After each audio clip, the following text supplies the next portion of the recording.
वृद्धाश्रम कलयुग के माता पिता का एकमात्र सहारा। 65 साल के शिक्षक मनोहर जी ने अपने बिस्तर पर लेटे हुए लाइट जलाकर घड़ी में समय देखा। सुबह के 5 बज रहे थे।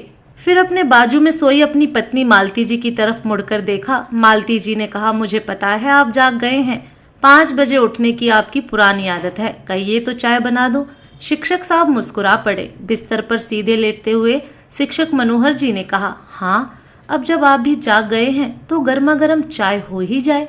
वैसे आज मौसम भी कुछ साफ लग रहा है तो सोच रहा हूँ थोड़ा टहल कर आ जाऊं। 1 हफ्ते से बारिश के कारण सुबह की मॉर्निंग वॉक नहीं हो पा रही है। ठीक है, मैं चाय बनाती हूँ, तब तक आप भी फ्रेश हो जाइए और चाय पीकर टहल के आ जाइए, वरना आप दिन भर उखड़े उखड़े से रहेंगे। बिस्तर से उठते हुए मालती जी ने कहा, जो हुक्म मेरी भाग्यवान। हंसते हुए शिक्षक साहब बोले।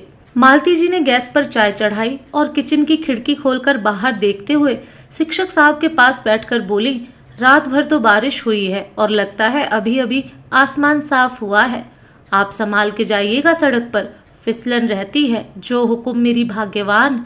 हंसते हुए मनोहर जी ने कहा। मनोहर जी को चाय देते हुए मालती जी बोली, अभी थोड़ा रुक कर जाना। आप 6 बजे के करीब मॉर्निंग वॉक के लिए जाना, तब तक थोड़ा उजाला हो जाएगा, वरना मुझे चिंता लगी रहेगी। मालती जी से चाय लेते हुए हंसकर मनोहर जी बोले, तुम डरपोक ही रहोगी। जब शादी होकर आई थी तब से ही डरती हो कि मुझे कहीं कुछ हो न जाए, लेकिन आज तक हुआ क्या। सोफे पर शिक्षक साहब के बाजू में बैठते हुए मालती जी ने कहा, परमात्मा ना करे कुछ भी हो।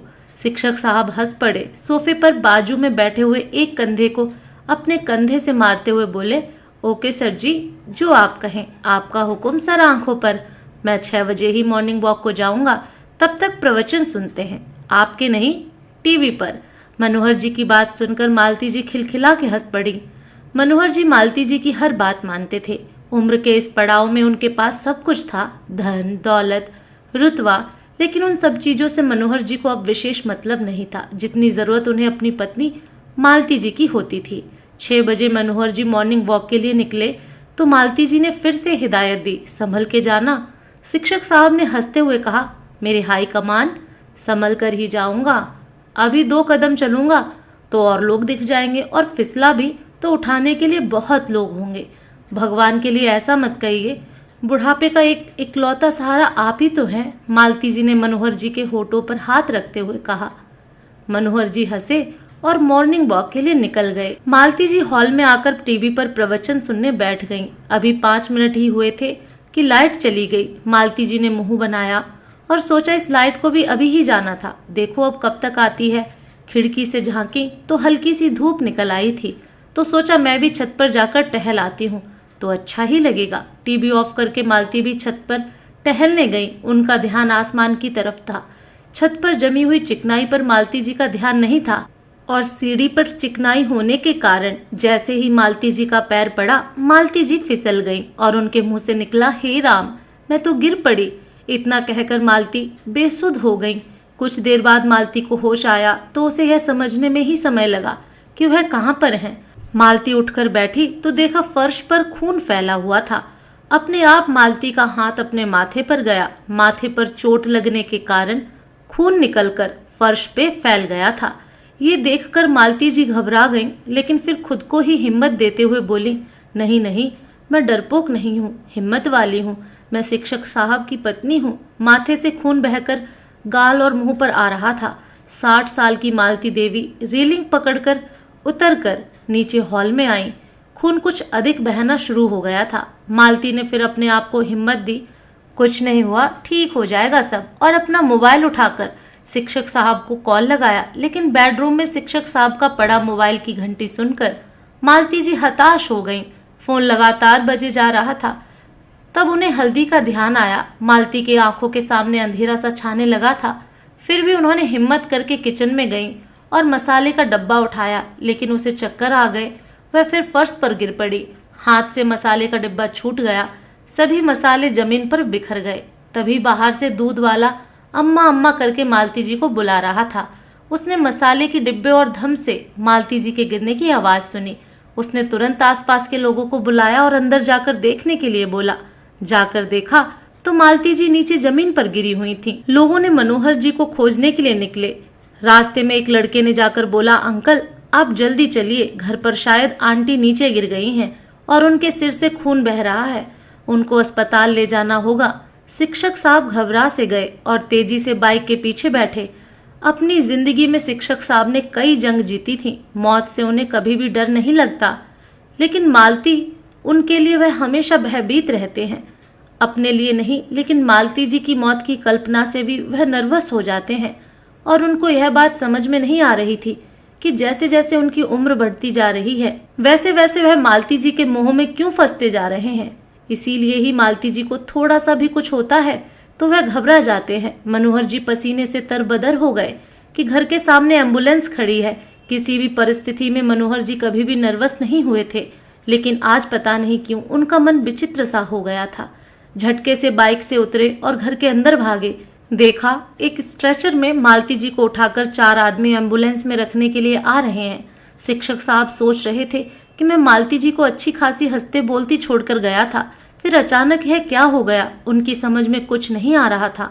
और मनोहर जी भी एम्बुलेंस के साथ हॉस्पिटल चले गए। एम्बुलेंस जाने के बाद पड़ोस की गुप्ता जी की पत्नी खड़े हुए लोगों से कहा, अब घर की देखभाल करने के लिए तो कोई है नहीं, शिक्षक साहब भी भाभी जी के साथ गए हैं। मैं तो एक काम करती हूँ, अपने घर से ताला लगाकर लगा देती हूँ, अब घर में और कोई तो है नहीं। गुप्ता जी बोले, हाँ इन लोगों के लिए चाय नाश्ता भी बना देना, मैं हॉस्पिटल में ही मनोहर जी को दे आऊँगा, सुबह से वैसे भी उन्होंने कुछ नहीं खाया होगा। तभी दूध वाला बोला, हाँ भैया जी आप चले ही जाओ तो अच्छा होगा, यह तो अपनी छोटी जगह है तो आस पड़ोस के लोग काम आ रहे हैं। मेरा भाई महानगर में रहता है, वहाँ बुजुर्गों के साथ ऐसे हादसे होते हैं तो कोई पूछने वाला भी नहीं होता है। सही में कलयुग आ ही गया है। अब बुढ़ापे में इंसान की देखभाल करने के लिए उसके बच्चे उसके पास नहीं रहते। बच्चों को अपना जीवन जीना है, जैसे माँ बाप साथ में रहेंगे तो बेचारे मर ही जाएंगे। दूध वाले ने मिसेस गुप्ता से कहा, शिक्षक साहब का दूध आपको ही दे देता हूँ, दूध गर्म करके हॉस्पिटल भिजवा देना, शिक्षक साहब दूध पीते हैं। हाँ ठीक है भैया, दूध हमारे यहाँ ही दे जाओ, मिसेस गुप्ता ने कहा।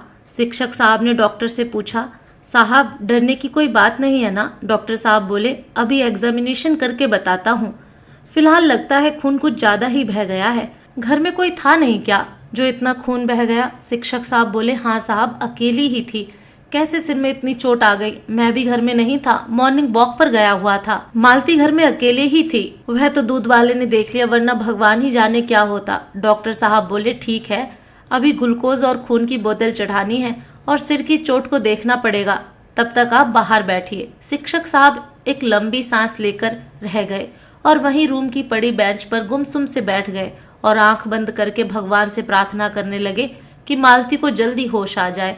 उन्हें अपने बेटे की बहुत याद आ रही थी। उनका जी कर रहा था कि वह उससे बात करे, लेकिन वह अपने दिल को समझाकर रह गए। वैसे भी यूएस में अभी रात का समय होगा, नहीं वह घबरा जाएगा। भगवान मेरी मालती को ठीक कर दीजिए। इतना सोच ही रहे थे कि तभी नर्स ने आकर कहा, मैडम को होश आ गया है, आप मिल सकते हैं।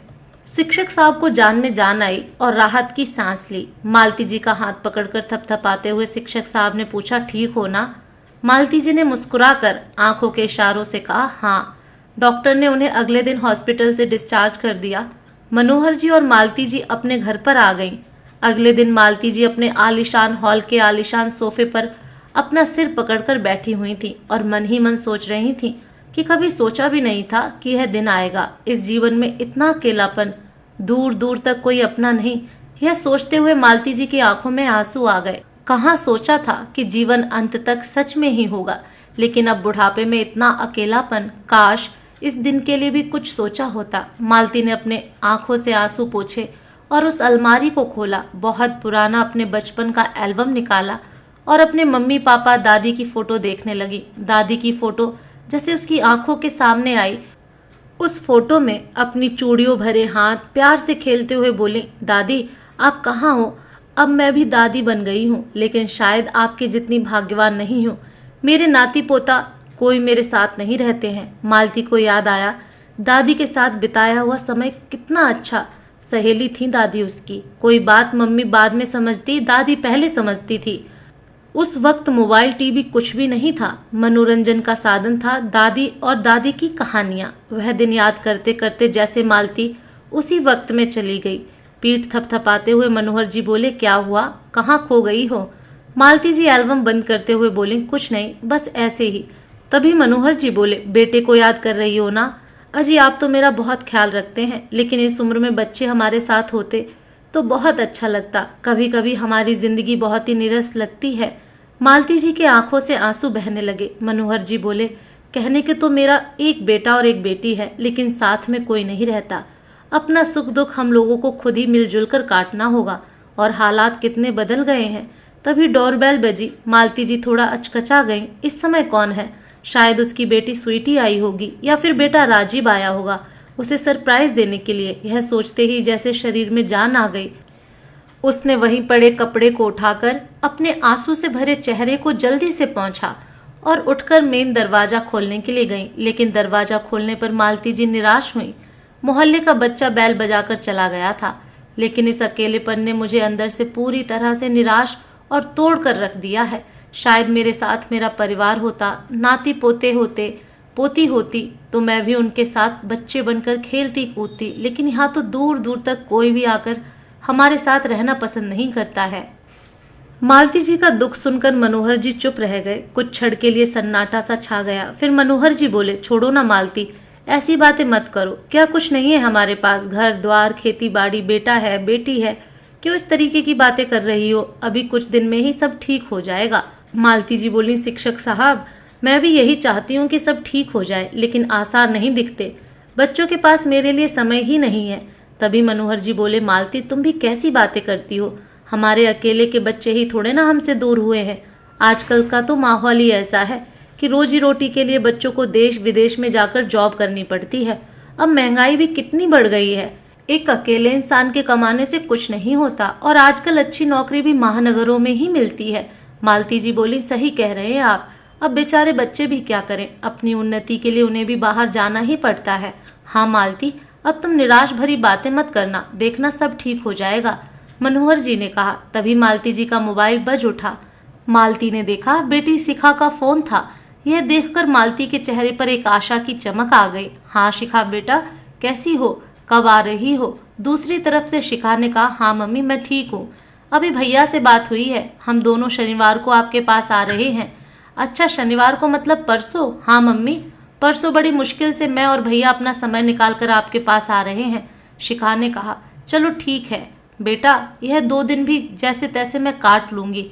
मुझे तो लग रहा था कि आज या कल में ही तुम दोनों आ जाओगे, लेकिन कोई बात नहीं। ओहो मम्मी, आप जानती हो काम बहुत है, छुट्टी बहुत मुश्किल से मिलती है। मैं तो जॉब के साथ साथ अपने घर की पूरी जिम्मेदारी उठाती हूँ, बहुत ज़्यादा व्यस्त रहती हूँ मैं, आपको समझना चाहिए। लेकिन नहीं। हाँ हाँ बेटा, मैं समझती हूँ, मैं कहाँ कुछ कह रही हूँ, मैं तो बस अपनी बात बता रही हूँ। मम्मी, आप तो अपनी बात बता रही हो, लेकिन हमें तो गिल्टी फील होता है, आप हमें क्यों नहीं समझती? चलो ठीक है, मैं कॉल रखती हूँ, फिर परसों आकर आपसे बात करूँगी, कहकर शिखा ने कॉल काट दिया। मनोहर जी बोले, अब तो आपकी बिटिया का फ़ोन आ ही गया, अब तो खुश हो, देखना सब ठीक हो जाएगा। हाँ, अब तो एक उम्मीद की किरण तो दिख रही है कि सब कुछ ठीक हो जाएगा। कोई ना कोई बच्चा हम लोगों को अपने साथ रखने के लिए ज़रूर लेकर जाएगा। यह मकान किराए से उठा देंगे, मालती ने लंबी सांस लेते हुए कहा। मनोहर जी बोले, बच्चों के पास जाकर हमें मत भूल जाना। हंसते हुए मालती बोली, साहब बुढ़ापे की याददाश्त है, भूल भी सकती हूँ। दोनों लोग खिलखिलाकर हंस पड़े। सोफे से उठकर खड़े होते हुए मालती जी बोली, आपके लिए चाय बनाती हूँ, बहुत दिन हो गए आपको मेरे हाथ की चाय पिए हुए। जब से मालती जी सुनी है कि उनके दोनों बच्चे आ रहे हैं, तब से ही दोनों बच्चों के स्वागत की तैयारी में लगे हुए हैं।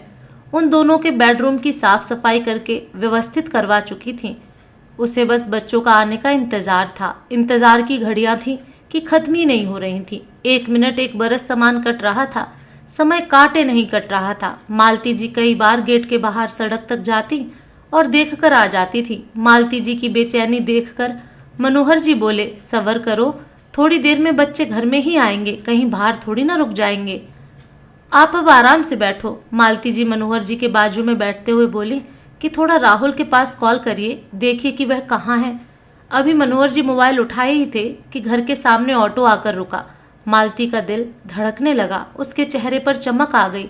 मालती को लगा शिखा आ गई। मालती ने तेजी से दरवाजे की तरफ बढ़ी। बाहर देखा कि शिखा आ गई थी और ऑटो वाले को मोबाइल से पैसे दे रही थी। मालती जी लड़खड़ाती हुई दौड़कर शिखा के पास पहुंची और बोली, बेटा छुट्टे नहीं है क्या, पैसे दूं? शिखा ने बिना मालती की तरफ देखे हुए कहा, हाँ दे दो, अगर हैं 250 रुपए, वरना मैं ऑनलाइन पैसे दे देती हूँ। मालती जी वापस घर के अंदर लड़खड़ाते हुए पैसे लेने के लिए भागी और पैसे लाकर ऑटो वाले को दे दिए। शिखा सोफे पर बैठती हुई बोली, बहुत थक गई हूँ मम्मी। मालती जी ने प्यार से शिखा के सिर पर हाथ फेरते हुए कहा, हाँ बेटा, मैं भी तो कब से तेरी रास्ता देख रही हूँ। पानी पिएगी बेटा? शिखा ने आंख बंद करके बोला, हाँ पानी तो पीना है। फिर मालती लड़खड़ाते हुए किचन से पानी लेकर आई। पानी पीकर शिखा ने गिलास मालती जी को पकड़ा दिया। मालती ने पूछा, बेटा कुछ खाएगी? ढोकला मंगवाया है, थोड़ा सा खा लो। मनोहर जी चुपचाप सब देख रहे थे कि मालती कितना थक गई है। थकान साफ उसके चेहरे पर दिख रही है, लेकिन बच्चों की खातिर अपनी हिम्मत नहीं हार रही है। मनोहर जी बोले, तुम बैठो, मैं लेकर आता हूँ। ढोकला लेकर जब वापस आए तो शिखा ने खड़ा होते हुए बोला, नहीं पापा, मुझे कुछ खाने की इच्छा नहीं है। पहले मैं नहाऊंगी और फिर 2-4 घंटे सोऊंगी, उसके बाद खाऊंगी। यह देखकर दोनों दंपत्ति हक्के बक्के रह गए। मालती जी मनोहर जी को समझाते हुए बोले, सही तो है, बेचारी बच्ची इतनी लंबी सफर करके आई है तो थक गई होगी। दोनों दंपत्ति वहीं सोफे पर बैठे अपने बेटे का इंतजार करने लगे। सुबह से भाग दौड़ करते हुए उन दोनों का बूढ़ा शरीर थक चुका था। अंत में वह भी नींद के आगोश में चले गए। खोलो दरवाजा खोलो की आवाज से मालती की नींद टूटी। बुढ़ापे की बुद्धि। कुछ क्षण तो मालती को यह समझने में लगा कि क्या हो रहा है, और जैसे ही मालती को समझ में आया कि राहुल दरवाजा पीट रहा है, वह हड़बड़ाकर उठ पड़ी। अरे राहुल आ गया, मैं कैसे सो गई, बेचारा लड़का कितना परेशान हो रहा है। मनोहर जी की भी आंख लग गई थी। मालती जी पहले मनोहर जी को जगाई। अरे शिक्षक साहब, अब तो जाग जाइए, बेटा कब से दरवाजे पर खड़ा है। मालती जी बोली, हाँ बेटा खोल रही हूँ दरवाजा। मालती ने दरवाजा खोला। राहुल ने बेहद चिढ़कर कहा, कब से आवाज दे रहा हूँ, यहाँ मतलब मैं मर मर कर आप लोगों के लिए यहाँ आया हूँ। यहाँ देखो तो किसी को कोई मतलब ही नहीं, सब घोड़े बेचकर सोए हैं। और तमतमाते हुए अंदर आया। मनोहर जी बोले, बेटा बूढ़ा शरीर है, दिन भर की भागदौड़ में थक गए हैं, पता नहीं कैसे आंख लग गई। अब थोड़ा राहुल शांत हो चुका था। माँ पापा को गले से लगाकर बोला, मुझे बहुत तेज भूख लगी है, इससे गुस्सा आ गया। मालती जी बोली, हाँ हाँ बेटा, अभी खाना लगाती हूँ। मालती जी ढोकला लेकर आई तो राहुल बोला, वाह माँ, ढोकला, और बैठकर खाने लगा। राहुल का ढोकला को देखकर खुश होना मालती के मन में भी उत्साह भर गया। राहुल ढोकला खाते हुए बोला, और सुनाइए पापा, आप कैसे हैं? बस बेटा मैं तो ठीक हूँ, तुम्हारी माँ की तबीयत कुछ ठीक नहीं रहती। तुम्हारी माँ को अकेले इस घर में मन नहीं लगता, घर खाने को दौड़ता है। तब तक शिखा भी आ गई और दोनों भाई बहन खाने लगे। शिखा बोली, सही में यह स्वाद कहीं नहीं मिलता। मालती बोली, हाँ हाँ, तो तू भी खाना, बहुत सारे मंगवाए हैं, जी भर के खा लो, फिर पता नहीं कब मिले, क्योंकि मैं भी अब यहाँ पर नहीं रहूंगी, तुम में से एक के साथ ही जाकर रहूंगी। इतना सुनते ही शिखा और राहुल एक दूसरे का मुंह देखने लगे। दोनों बच्चे आज मालती जी के साथ हैं तो उनकी खुशी का ठिकाना ही नहीं था। दोनों दंपति खुशी खुशी अपने कमरे में आराम करने चले गए। इधर शिखा और राहुल बातें कर रहे थे। वो, भैया मुझसे तो कोई आशा मत रखना, मैं माँ को अपने साथ नहीं लेकर जाने वाली और ना ही माँ का कुछ करने वाली हूँ। मेरे भी अपने घर द्वार है, मेरे पति क्या सोचेंगे कि अपनी माँ को मेरे सर पर क्यों लेकर आ गई। वैसे भी माँ पापा ने मेरे लिए क्या किया है, बचपन में 10 साल की उम्र में ही मुझे हॉस्टल भेज दिया था। तभी राहुल बोला, तो मुझे कहाँ मम्मी पापा ने अपने पास रखकर पढ़ाया है, मुझे भी तो हॉस्टल भेज दिया था। तुम माँ और भारती का स्वभाव जानती ही हो, वह तो बच्चे भी पैदा नहीं कर रही है, उसे तो बच्चों की भी जिम्मेदारी नहीं उठानी है। ऐसे में माँ, मैं भी अपने पास नहीं रख सकता माँ को, इसलिए हम दोनों को मिलकर कोई फैसला तो करना ही पड़ेगा। शिखा बोली, क्यों ना माँ पापा को किसी बढ़िया से वृद्धाश्रम में रख दें, जहाँ पर उन्हें उनके जैसे लोग भी मिलेंगे और वह सुरक्षित भी रहेंगे। वैसे भी हर इंसान को अपने एज ग्रुप के लोगों के साथ रहना अच्छा लगता है, तो माँ को भी अच्छा ही लगेगा। राहुल बोला, आज मैं माँ पापा को नहीं बताऊंगा अपना फैसला, नहीं तो अभी से माहौल खराब हो जाएगा, कल सुबह बता दूंगा। तभी जोर से गिलास गिरने की आवाज सुनाई दी। देखा तो दरवाजे पर मालती जी खड़ी थी। वह अपने बच्चों की सारी बातें सुन चुकी थी। अब वह समझ गई थी कि उनके जीवन में अब अंधेरा ही अंधेरा है। वो अपने कमरे में जाकर निढाल सी बेड पर लेट गई। मनोहर जी देखकर घबरा गए और बोले, क्या हुआ, बच्चों ने कुछ कहा? मालती जी सिसकते हुए बोली, वह दोनों हम लोगों को वृद्धाश्रम छोड़कर यह मकान बेचकर चले जाएंगे। मनोहर जी बोले, तुम चिंता मत करो। मालती जी मनोहर जी के कंधे पर सिर रखकर कहा, बच्चे अपनी जिंदगी में इतने व्यस्त और मस्त हैं कि माँ बाप को समझ ही नहीं पा रहे हैं। मनोहर जी लंबी सांस लेते हुए बोले, आजकल के बदलते माहौल में हर चीज बदल रही है। इंसान स्वार्थी होता जा रहा है, आपसी रिश्तों के प्रति भावनाएं खत्म होती जा रही हैं। मालती जी बोली, क्या सच में हम लोगों ने अपने बच्चों की परवरिश में कोई कमी रखी थी? क्या सच में अपनी खुशियों के लिए बच्चों को बाहर पढ़ने भेजा था? मालती जी बच्चों के सामने तो अपने आंसू छुपा लेती, लेकिन जैसे ही अकेली होती वह फूट फूट कर रो पड़ती। मालती जी का यह दुख मनोहर जी से देखा नहीं गया। वह मन ही मन सोचे कि बच्चों को सबक सिखाना ही पड़ेगा। अगली सुबह मनोहर जी बिना किसी को बताए अपने दोस्त के पास गए और अपने घर की सारी कहानी कही। उनके दोस्त पेशे से सरकारी वकील थे। उन्होंने बोला कि मेरे हिसाब से वृद्धाश्रम आपको नहीं जाना चाहिए, आप यहीं अपने घर पर रहिए, 24 घंटे की बाई लगा लीजिए। आप अपने निधन के बाद यह प्रॉपर्टी किसी वृद्धाश्रम को दे दीजिएगा, क्योंकि जब आपके बच्चे आपकी जिम्मेदारी नहीं लेना चाहते हैं तो आपकी संपत्ति पर उनका कोई अधिकार नहीं है। मनोहर जी अपने घर आए। मालती जी घबराई हुए बोली, आप कहाँ चले गए थे? आपको हमें बताकर जाना चाहिए था ना। बच्चे आज शाम को चले जाएंगे। तभी राहुल और शिखा दोनों आ गए। राहुल बोला, कहाँ चले गए थे पापा? यह क्या बचपना है आपका, आपको हमें बताकर जाना चाहिए ना। शिखा बोली, माँ एक बार फिर सोच लो, वृद्ध आश्रम में रहने में कोई दिक्कत नहीं होगी, आपको वहाँ अच्छा ही लगेगा। आपको वहाँ पर ना किसी बाई के मारने का डर होगा, ना ही हम लोगों की कमी महसूस होगी। यदि आप वृद्धाश्रम चली जाएंगी तो हम भी ये मकान बेचकर निश्चित होकर चले जाएंगे। आप बात को समझती क्यों नहीं है? तब मनोहर जी चिल्लाते हुए बोले, अरे हम तुम्हारी किसी भी बात को नहीं समझेंगे। हम लोग वृद्धाश्रम किसी भी कीमत पर नहीं जाएंगे। हमारे पास क्या नहीं है?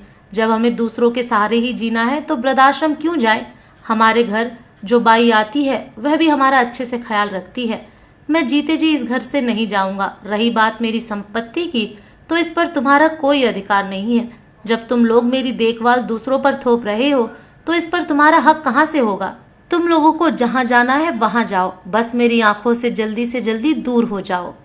दोस्तों, आपको ये कहानी कैसी लगी कमेंट करके ज़रूर बताएं। फिर मिलूंगी एक नई कहानी के साथ।